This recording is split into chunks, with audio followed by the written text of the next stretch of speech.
Hi everyone, and welcome to the second episode of the Nympho Life podcast. I'm your host, Polina, and our today's guest, and the first guest, who's been pushing me a lot to start this podcast already for a very long time, Aida. Hi everyone, I'm very happy to be here, especially I'm self-sponsored. It's all volunteering. It's all volunteering based. Hopefully one day I'm going to start getting any deals from that. But good luck, Polina. Thank you very much for inviting me. I'm very happy to be here, as you said. Hopefully it's going to grow to the bigger audience. And our voices will be heard. And we can can quit our jobs. Oh yeah, that's so good. Aida, how long do we know each other for? Oh man, it's kind of, if I answer this question, it means that I'm going to disclose my age.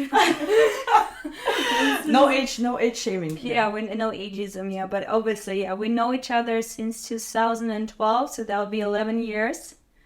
In about October, November? Or September, yes. Yeah, well, it's a long time. Yes. Yeah, we're like sisters from other misters. Yes. So we know a lot about each other's personal stories and, of course, sexual stories. Oh, yeah. We witnessed a lot of them also because we shared a flat like 2 times. Yeah, we lived together for 1 year and then for another half a year. So a lot of this was also kind of... I'm volunteering. Yes, I did not volunteer to participate in this, but I kind of happened to be there. Oh. But thanks to you, you actually expanded my sexuality, expanded my views in the world. So I'm very grateful for what you did. Hopefully I'm going to contribute something because I still stuck with my own views. And this podcast, I believe, would be specifically about this kind of view that maybe sometimes we share, sometimes we don't. Yeah, so It's all about having different views. Absolutely. Cheers to that. Cheers to that. Do not support alcoholism, but sometimes we do. Drinks are forever. Okay, Aida. Yeah. My first question to you would be, what is your first memory of sex, or let's say getting to know the concept of sex or sexuality in general? Well, I believe that I've learned about it quite early on in my age, even though I did not realize what it is. I think the first interaction with sex was, I believe, as many of you have the same, or pretty much the same. It's either your parents fucking, or you just... Making love. I'm sorry. Or making your siblings. Yeah, making... Perhaps. No, I'm the youngest one, so probably, definitely not. That was not the case. When my first interaction with sex is the videotape, back when VCR was the thing, if someone remembers out of you what a VCR is. Yeah, we have an audience. So. Yeah, hopefully, yeah, but also Gen Z, it's something that is big-ass cassette that you put in a big-ass box to watch one certain movie. It's not like an internet right now. But anyways, I was a curious kid. I was just like going around my father's place, like looking for some secret storages, which at the end I found in my parents' wardrobe. I found a cassette. Classic. I was thinking, no, the cassette is just no name on it, just the cassette is it. Like, oh, let me put it on because parents are at work and I have nothing to do, so I'm just gonna turn it on, which I did. I did turn it on, and in the beginning I was like, some cartoon. It was like Bugs Bunny, Woody Woodpecker, some of that sort. I started watching as a 4-year kid, and then at some point the cassette's just going. So you were 4? You were 4 years I think I was about 4 or 5. Mm-hmm. Yeah, very young. Yeah. But still, again, like kids right now, like we learn how to use something that we want to know, like a VCR, how to put on a cartoon. That's what I've learned very fast. So, yeah, I put it on, and at some point just like going zzz, changing the whole scenery, and it started like some young pool boy just cleaning the pool and finding this the Aladdin. Or the cattle? What was it like called? the... Sorry, yes, just to get quick warning, I'm bilingual here, so my English is going to be horrible. So I speak both languages horribly. So let's say it's a cattle from Aladdin, the one that the gene is inside of. So I started watching this cartoon, and apparently the whole thing ended up being some old school German porn where the guy is just like rubbing this kettle. So wait, it was like a genie. It was like the genie lamp. Genie lamp. Here you go. Thank you very much. A little lamp. And genie lab, and it was first like, okay, can I have just a girl? I can get a girl, and they're having a whole bunch of sex. Big bush there, because in the 80s or 90s, the bushes were still popular. So I got this one, then he gets 2 girls, then he gets like whole orgy. So I think, that was my introduction. I did not stop this VCR. I continued watching it. Have you watched the Aladdin cartoon before? Yeah, I did. So you were like, oh, what a remake! Yeah, what a remake. It's a nice, it's a nice view. Okay, yeah. Well, I loved it. I'm a Disney. I was born on Disney movies, and like any of us. So yeah. And do you remember if you even understood that it was something that, for example, you were not used to see, or seeing men interacting with women in such a way that, were not clearly on display, let's say, around you? Do you remember what you felt or what you thought? I felt excitement. Yeah, but I did not realize where it's coming from. So I did not know, okay, he has his penis, it puts in her vagina, and they're having an intercourse. Yes. I did not realize what it is as for the meaning of it, right? And adults get pleasure from this. But I was just like very excited, something new. And I think like, it's interesting how humans, they learn about their sexuality early on in age, where they don't understand the concept of what it actually means and what pleasure they get, or maybe for the reproductive purposes. But I feel this, ticklish feeling in me, knowing that, this is exciting and new. I'm not sure if I can define it as being sexual, or it's just like, that excitement about learning something. Yes. So that's the difference. But yeah, I felt something. I remember that I definitely felt something. Good. Okay, so that continues, because I know where we can then, the first topic we kind of can cover and discuss is this, because I think it's a great start. Next question then, and then we kind of can circle back to like overall discussion of how early people start feeling arousal, because this is also what interests me a lot. Yeah. Do you remember then the age when you first started touching yourself or just masturbating? Maybe because how it happens mostly you don't even realize that you are kind of you're touching yourself, but it's like sexual. Do you remember how old were you? I don't think it was maybe around 8 or 9. But it was just me putting my hand on my pussy. I did not know that there's a hole inside of me, or like another penetration point. It's just like this. Yes. Sorry, Mr. Microphone. You don't like loud noises. Yeah. So yes. It was just like me putting just my palm, the whole palm on my fingers over my pussy, and that's it. Again, you feel certain, certain nerves hitting the point, but you don't really understand what it means. Yeah, so exactly. So 8 and 9, very early on.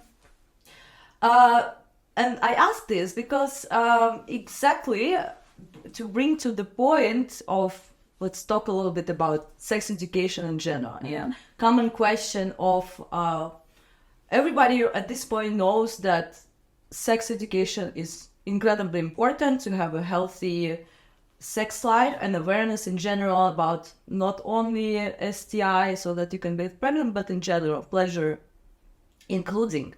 But the problem is that many people do not have, let's say, common understanding or opinion on when the sex education should be started, to be taught, or what specifically, which part or which topic should be somehow communicated to kids of what age. What is your opinion on that? Listen, I think that there have been already so many studies made on when the actual first like feeling of sexuality, sexual differences, and you defining yourself as a sexual being of a different gender, let's say this way for the beginning. It becomes very early on, and it's not necessarily very sexual, rather than it's about a feeling of a difference. The same what I feel when I was watching that porn, right? So I think that the sex education should start very, very early on. It doesn't have to be a hardcore explaining, this is a boy has a penis, a girl has a vagina, and when they interact, they feel a certain way or sound like, especially in certain villages, when they're trying to explain it, it's only for the purpose of the reproduction in the future. But I think that specifically the education should first of all come from the parents, because usually, like, not in any country, in every country, like, they are put to school, whereas this is provided. To be honest, this is not provided at a very good level in any schools right now. The first time I interacted with sexual education when I went as a foreign exchange student to Hawaii for a year, and then it was even pure education, and just part of it was sexual education. So I was not introduced by that. And plus, my mother is a gynecologist. To be honest, I was not having the sex talks and, you know, the differences between me and my mother, because it was taboo in my country, which I think... Yeah, maybe you want to tell the audience where you're from, and just so for the background of also, you know, cultural... Yeah, so, well, I'm from Azerbaijan, and I was born in 1994. Hello, everyone, from that year. So, so in my country, sex and anything related to sexual interaction was a very big taboo for us. We could not do it. We could not even go on dates with boys. It was very embarrassing. Your parents should never know about it. Everything was forbidden, especially for the girls. But boys, okay, they were still playing around us. We don't have it like a super conservative Muslim, which is Islam, is the biggest religion that is practiced in my country. But we were not like super strict, super conservative, super traditional Muslim country. We were kind of sovereign, yeah. But in any case, we still had this tradition where it was for girls. You should never you should never go on dates. You should never meet any boy. You can only, have any sort of sexual relationship, or even, dating, kissing, hugging with a boy before marriage. So for us, it was a taboo, and I was raised in that culture. Even though myself, I've always been a white crow, so I would never fit in. I was always different, and God bless my parents, they raised me in a kind of different scenario of being independent, being, a discoverer, being able to, go and sit around, try to learn the word by myself. So they gave me this freedom to do so. So I was not like any other girl that I was maybe in school with. Where I had my best friend in the 9th grade taken away from me because she was a Muslim. She had her head covered. She was practicing Islam on on the book, everything. Yeah. So after the 9th grade, they took her away because they got her married to some older guy. So we had this kind of cases. So for us, it was not a lot. So we never talked about sex. And in school, it was not even like a single class. Because, for example, just to give an example, in Belarus, we had one class. I think it was maybe like 10th or 11th grade. It was like 45 minutes. They separated boys and girls in different classrooms and basically showed us some old school film about, basically like your biology and STIs and that you can get pregnant and that's it. But I remember that at the time, we didn't had maybe half of the classmates already not virgins, but already a lot, and everybody knew already about sex. So it was so kind of like, come on guys, we know all of this. Yeah, it was very late on. Different. So you didn't have any kind of class, formal, at least one lecture or anything like that? We did not have it.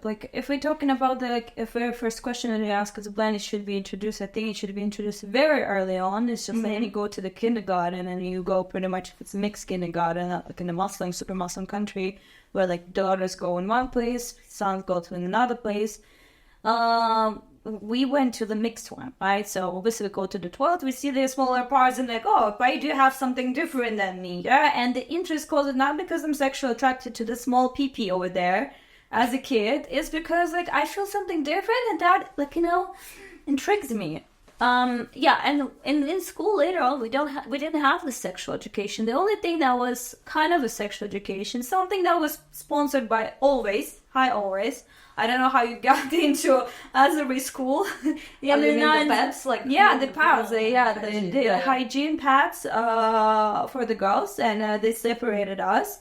So there was some gynecologist coming in and just teaching us what the period is, and now we're gonna have periods. So nothing about sex. So it was pretty much like a breath activation. I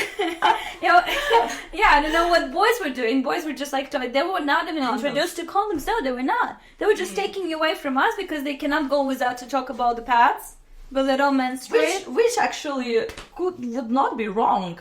Because like if they would give them like I don't know, an introduction how to use condoms, or maybe some STDs, etc., that they need to be careful. I think it's also actually, now that I think of it, I think it would be also very important for men to learn about menstruation and what are the cycles, because I know some men that they don't know nothing. know what ovulation is and what is the general cycle, or like menstrual cycle, and who are absolutely not turned off to go and buy tampons or pads for their girlfriend. No, but I mean, yeah, but I think this. I sent my boy once to get the pads. It was weird. Wouldn't be bad, because like it's all comes also like exactly also the separation is fucking weird, because why can't I learn about also, I don't know, puberty in boys as a woman, or boys cannot learn about menstrual cycles of women? Yeah, listen, I think just because we're from a different generation right now, right? First of all, different generation and different countries. Now, we don't know what's going on with countries like in the States and in Europe, if they have this certain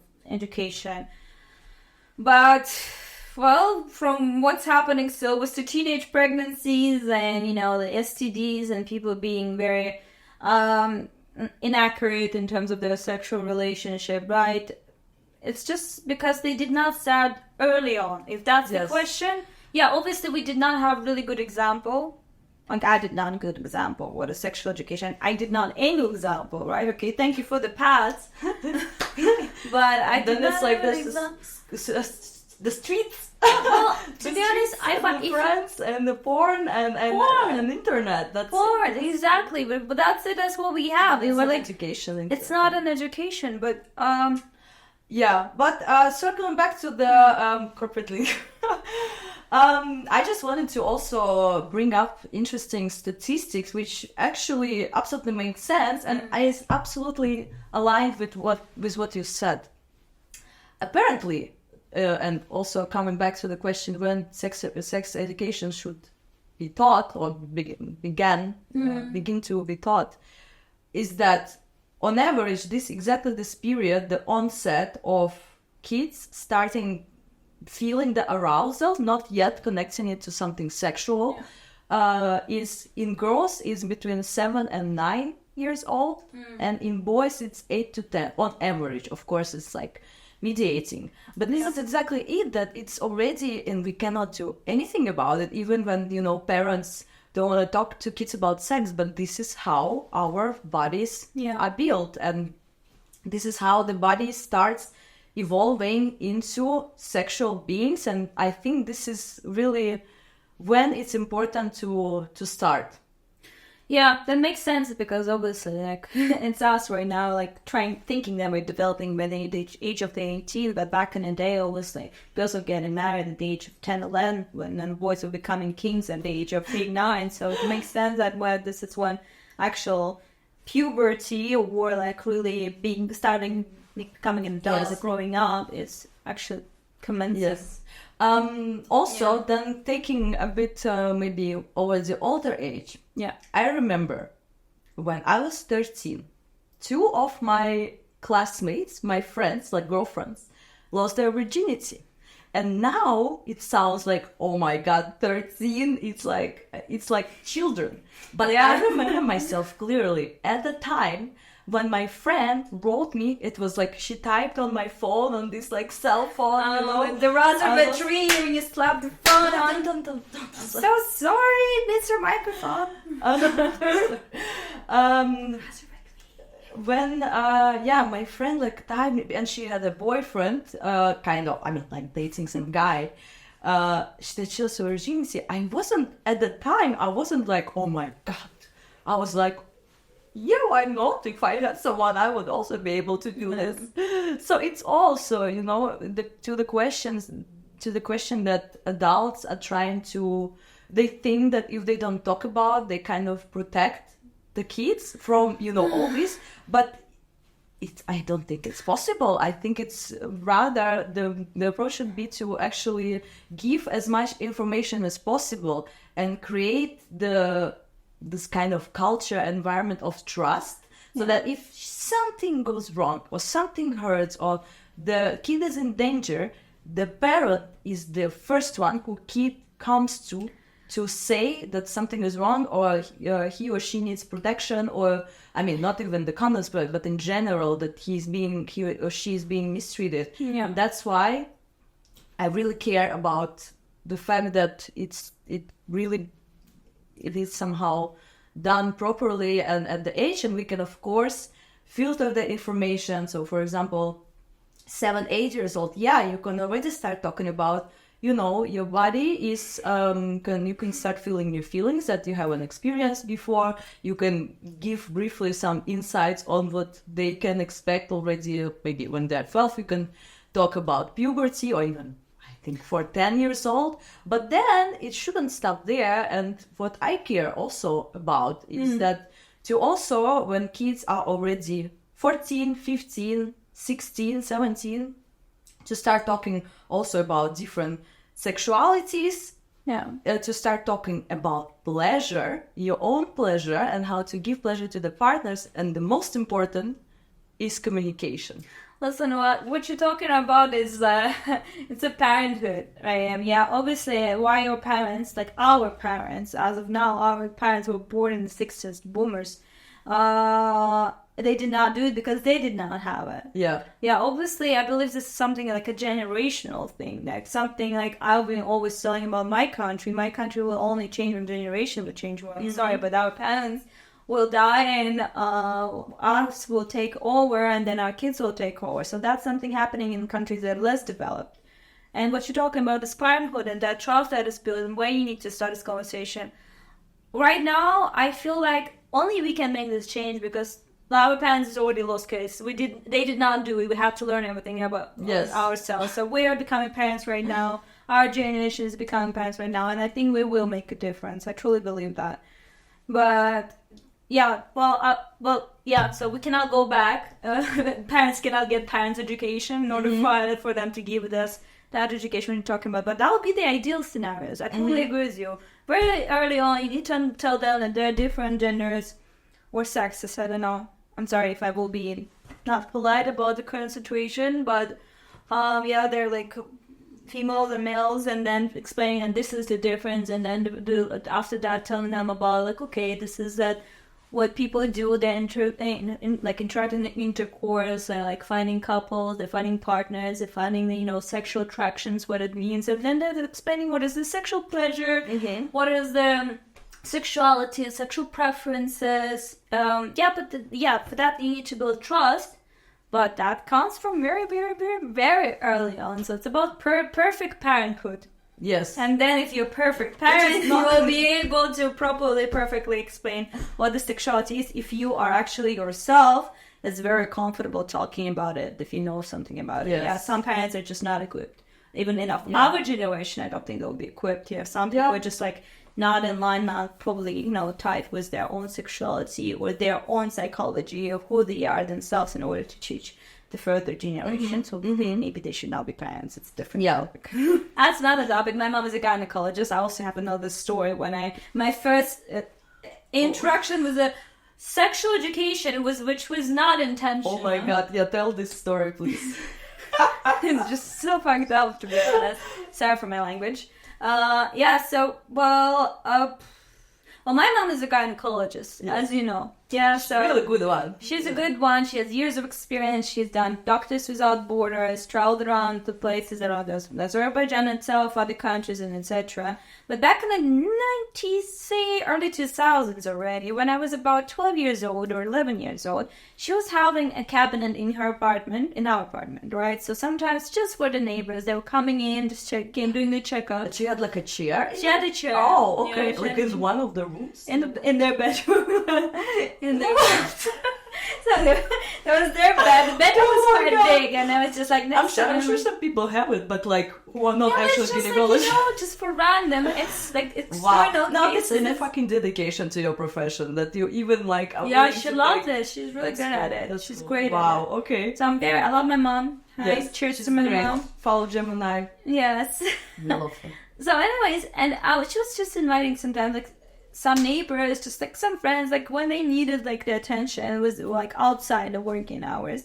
And they were coming in, and like one time I remember, like my mom said, "Oh, girls, there's me and like the older sister. Come near your rooms. Like, okay, I'm gonna have like my patient coming in." Mm-hmm. And then coming a woman with a girl, and they're going to their room, and they're like just doing this whole, check up and etc. And they're coming out, and they started talking to a mom, and I hear something, and like, oh, like this is already like 6th or 7th week or blah blah blah, or like 8th week of something, blah blah blah, and it's already too late. What do you think? What you're gonna do? We're gonna like what? In story about like she's got pregnant now. She got pregnant. Her mom, the girl's mom is devastated, and the girl is only 12 years old. Wow. Mm-hmm. Yeah. So I'm like just overhearing the story. Like she's like almost my age. She's like, I'm 11, she's 12. Yeah. And you're like, how come she could get pregnant? Well, I thought that only adults get pregnant. So you see, with me having your mom as a gynecologist, I heard this story of a devastated girl somehow getting pregnant. I did not know the story would happen. Do you remember do you know what happened? Like if they went... Well, apparently there's some older girl was involved. No, but I mean, oh my god, fuck, horrible. Yeah, well, I overheard this horror, when now, like, as my memory is flashing back, I only feel this devastation in her mother and the horror and my mom trying to help, and obviously my mom always, like, when she sent them, out of the house, she's like looking at us, and she's not telling anything, so we just, like, overhearing the stories with my sister, so even after that, she's like, okay, don't date boys. This is the only conversation we have. And what happened? That was also out of the question. Every time abstinence. Yeah. Okay, but you know what happened to the girl if like they went for an abortion and they kept... I don't know what happened to the girl. What I remember is that I did not know that you can get pregnant at 12 because I still was thinking that you were a child. So this is the example of not having a sex education, even though you have a parents and all the environment, like my environment, particularly in a country which was traditional, could have given me that, at least an intro of that, how girls getting pregnant. Yes.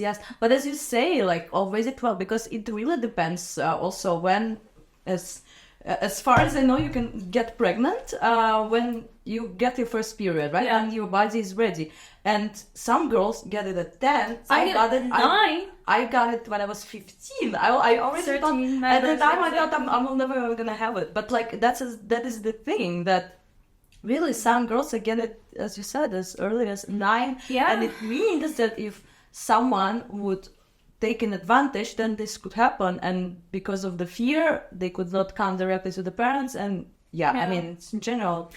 Have you heard this story? I think it happened in the States, that there was a girl they came with her mother to the hospital, and she's just said that she has some stomach flu, she's just not feeling bad, she's just feeling bad, and she went to the toilet and she gave birth in a toilet cabin, and then she threw out the baby in the trash can. If it wasn't for the cleaning lady who just somehow felt that the trash is too heavy, they would not find it. I heard it. She was charged for... Yeah, she was like 17.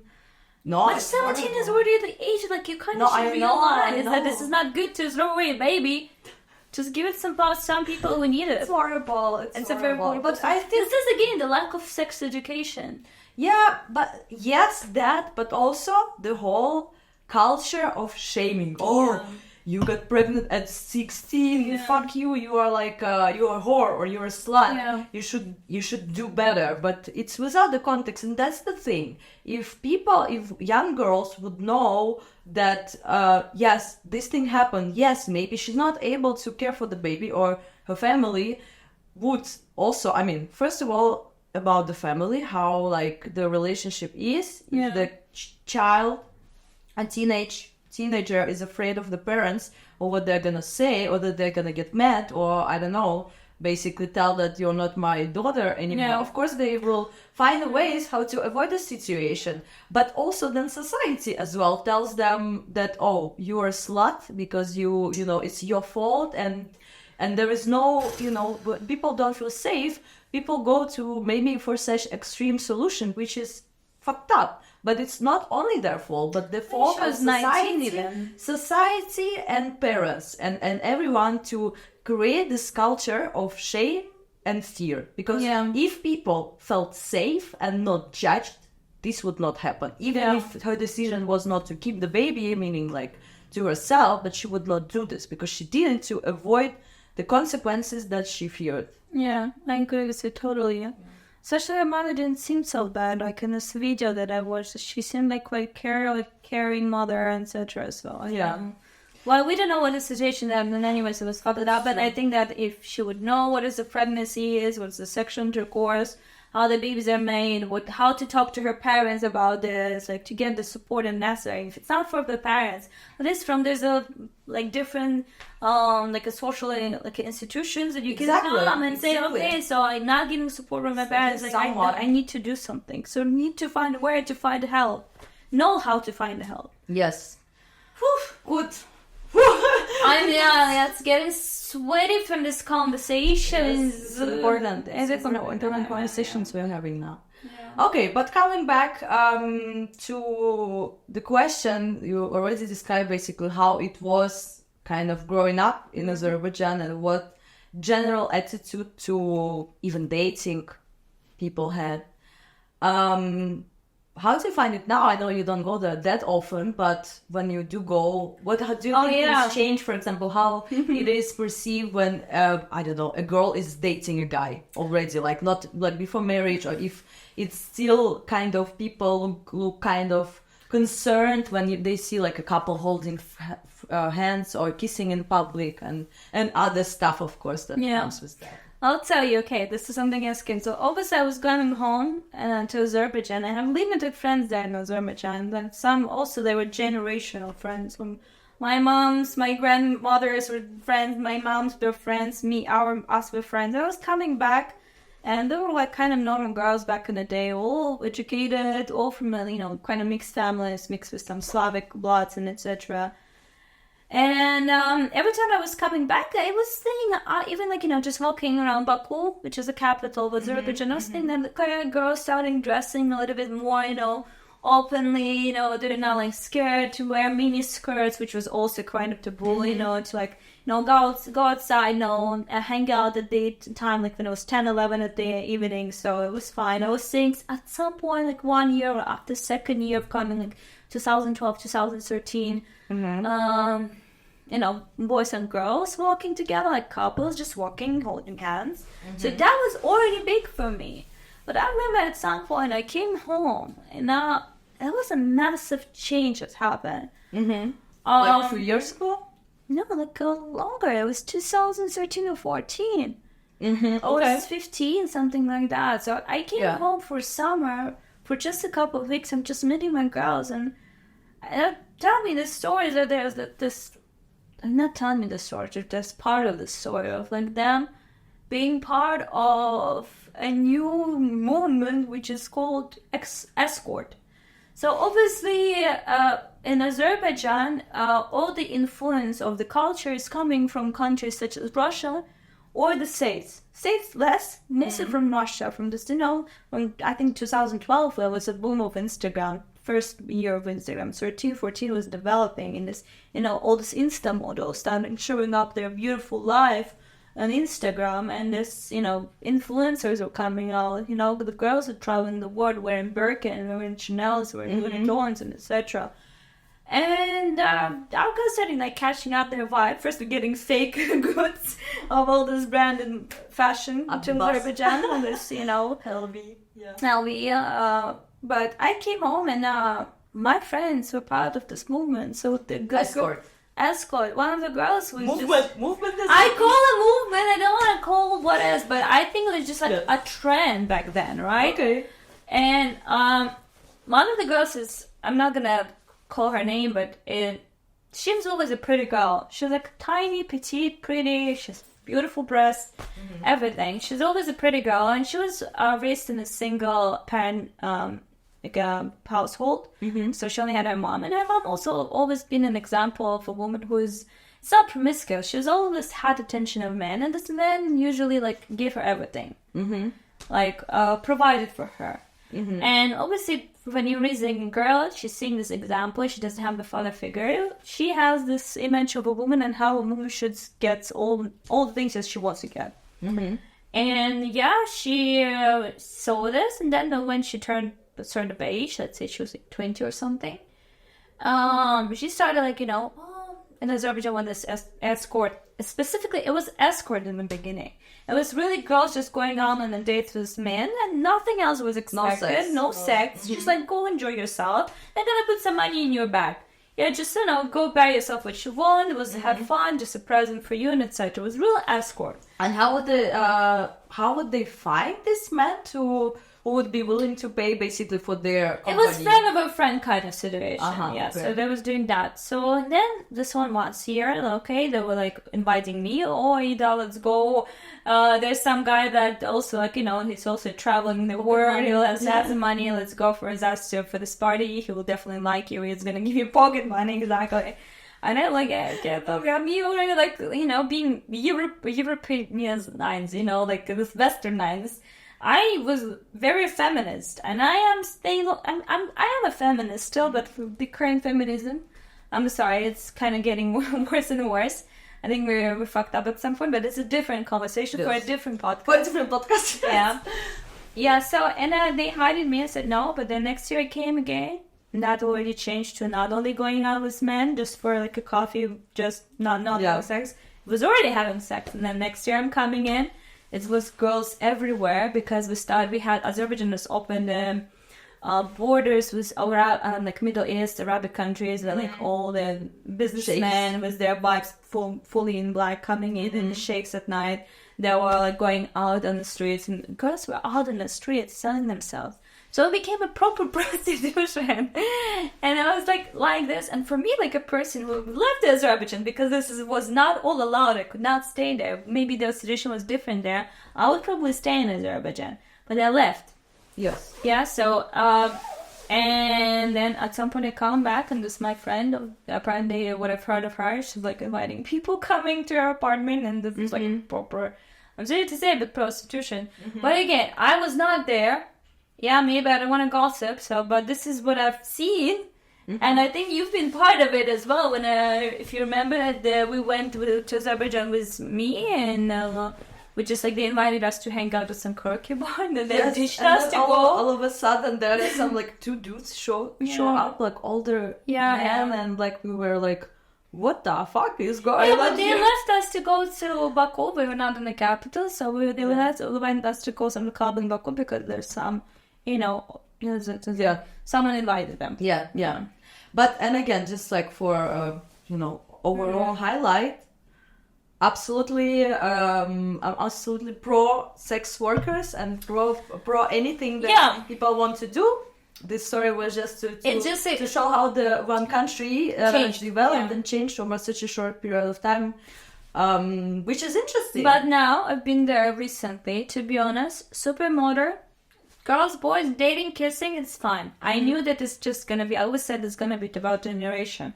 But this was just again, now I call the movement because it was happened as a certain sexual revolution in our country. Yeah. So that's how it happened. Yeah, so we also had transgender sexual workers at some point. We had special neighborhoods where you can find them.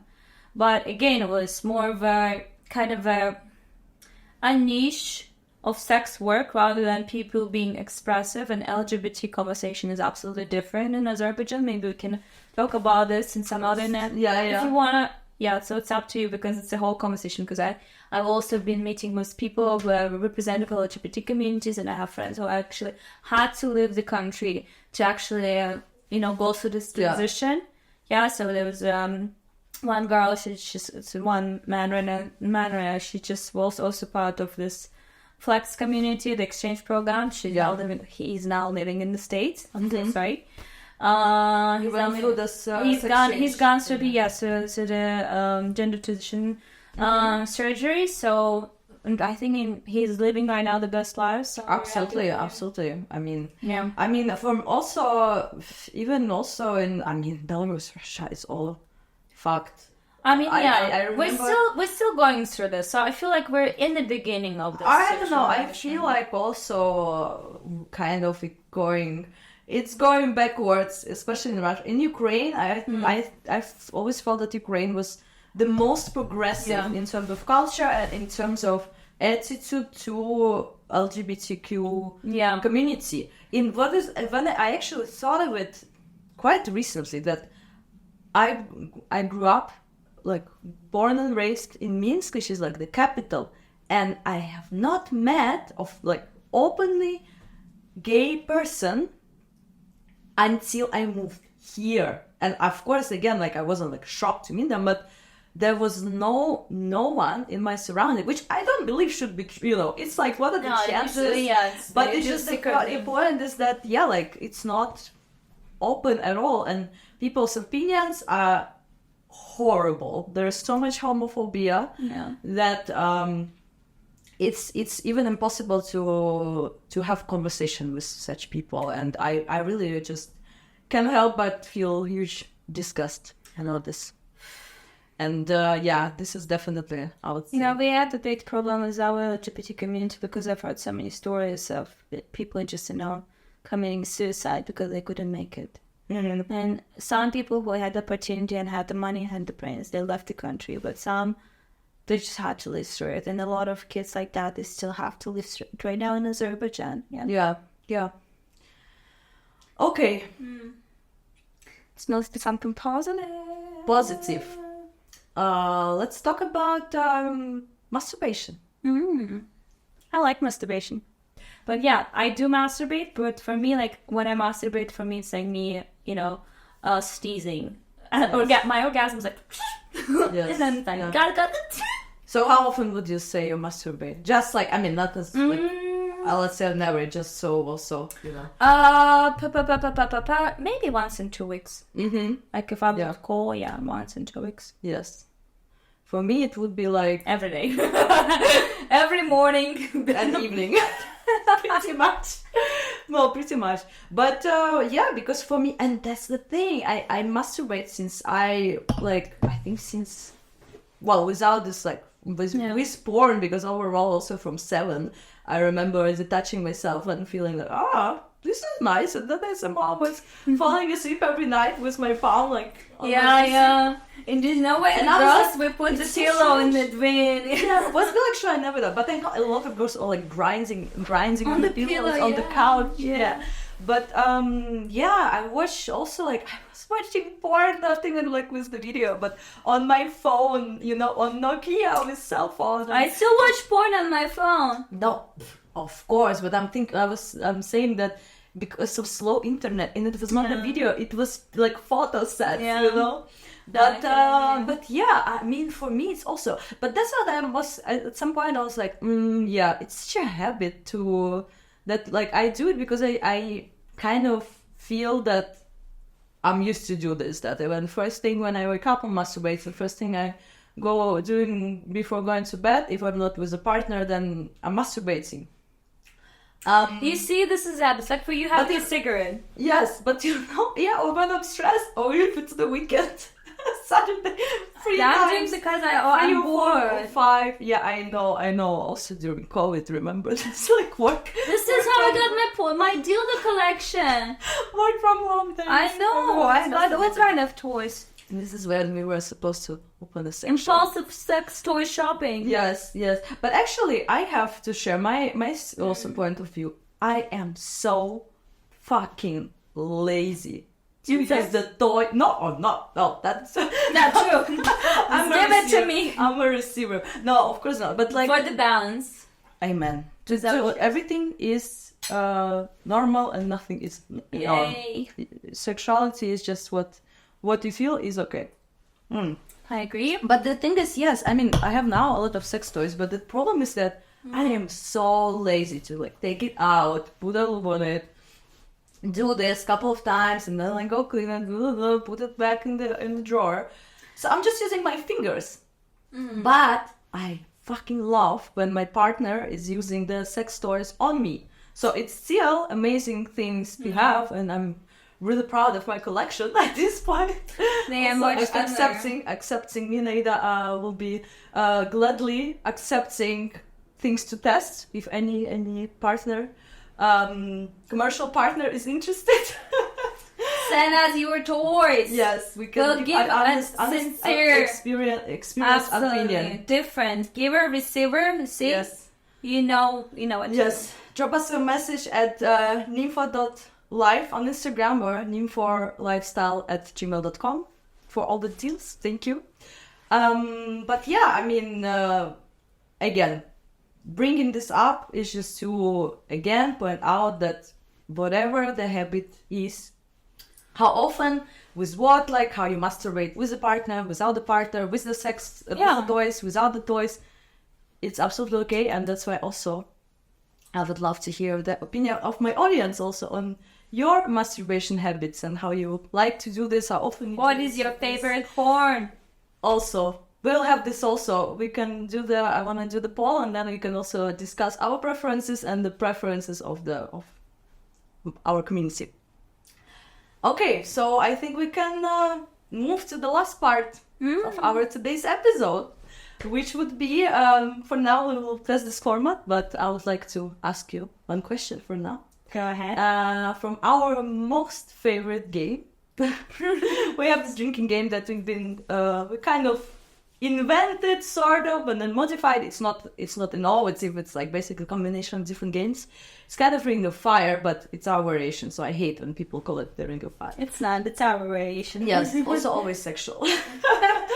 But it's like a drinking game. But okay, my question for you today would be, Aida, would you rather watch someone having sex, like live, or be watched having sex? Period. I think watch someone. Mm-hmm. Yeah. I think I would rather go watch someone, but at some point I just can't imagine me being watched, and it was kind of horny. You got me going from that point, yeah. But yeah, I would say I would watch someone just to see if they can invite me in. Not bad. Have you ever watched someone having sex live? I heard someone having sex. No, never watched. I wonder who was that. Yeah, I wonder who was that. Do I know her? I don't know her. Yeah, I don't think you know her. Do you really know? Yeah, maybe. So yeah. But I think you told me like when you went to Thailand, you saw this like live. Oh yeah, that was good too. Yes, that was really good. You've done it. Oh yeah, there was they have like a special sexual ping pong show, and part of it was there was a couple, they were having sex, and the song was the Zombies, the Cranberries album. Okay, that was brutal. That was good. Yeah, that was so good. I liked it so much. Yeah, they just had sex. Okay. So I stayed the second round, so I started watching the beginning. Nice. Really good. Nice. Yeah. Okay. Do you have any question for me? Ooh, Polly, question for you. Are you gonna have me again on your podcast? For sure. Yeah. Thank you. Yeah. For this first episode. I'm definitely gonna second episode after the pilot, but this was... Let's wrap this up. This was Aida. Hi. One of my oldest and greatest friends in Prague. Thank you very much, Aida, for being my first guest. Very special guest. Thank you too. Please stay tuned for new episodes and follow us at nympho.life on Instagram